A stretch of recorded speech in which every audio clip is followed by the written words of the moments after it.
കർത്താവിന്റെ ദൃഷ്ടി വീണാൽ കൽപാത്രമാണേലും കഴുതയാണേലും അവസ്ഥ മാറും. If God's sight comes upon it, whether it's a stone jar or a donkey, situation will change. അവഗണനകൾ ആരൊക്കെ തന്നാലും സ്വർഗം പരിഗണിച്ചാൽ, സ്വർഗം പരിഗണിക്കണമെങ്കിൽ കൃപ വെളിപ്പെടണം. കൃപ വെളിപ്പെടണമെങ്കിൽ താഴ്മ ഉണ്ടാകണം.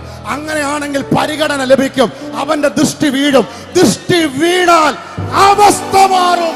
Lord may reject you, He will care for you, and if He has to care, His grace should come upon you, and for that you need to humble yourself. And if you humble, your situations will change. തമ്പുരാന്റെ ദൃഷ്ടി എസ്തേറിന്റെ മേൽ വീണപ്പോൾ 127 പ്രാദേശിക സ്ഥലങ്ങളുടെ അകത്തുള്ള സുന്ദരിമാരെക്കാൾ, അതിനുവേണ്ടി ഒരുക്കപ്പെട്ട ആളുകളെക്കാൾ ഒരു സ്ലേവിന്റെ മേൽ വീണപ്പോൾ രാജപദവി അവളെ തേടി വന്നു. മൊർദെഖായി, ഹല്ലേലൂയ, റബാലബ, ഹാമാൻ ഒഴുക്കിയ കഴിമകരം മാറിപ്പോകാൻ കാര്യമെന്നറിയാവോ?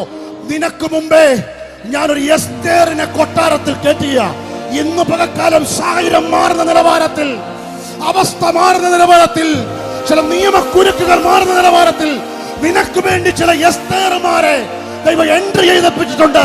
അത് വരുന്ന ദിവസങ്ങളിൽ ഡിവൈൻ ഓർഡറായി മാറാൻ പോകുന്നു എന്ന് ദൈവാത്മാവിനോട് പറയാൻ പറയും. Esther was honored by God. Out of the 127 nations, she was more beautiful, was a slave one time, but the term of the Mordecai was turned because God appointed Esther in the same manner. God will appoint some people for you for divine orders in your life.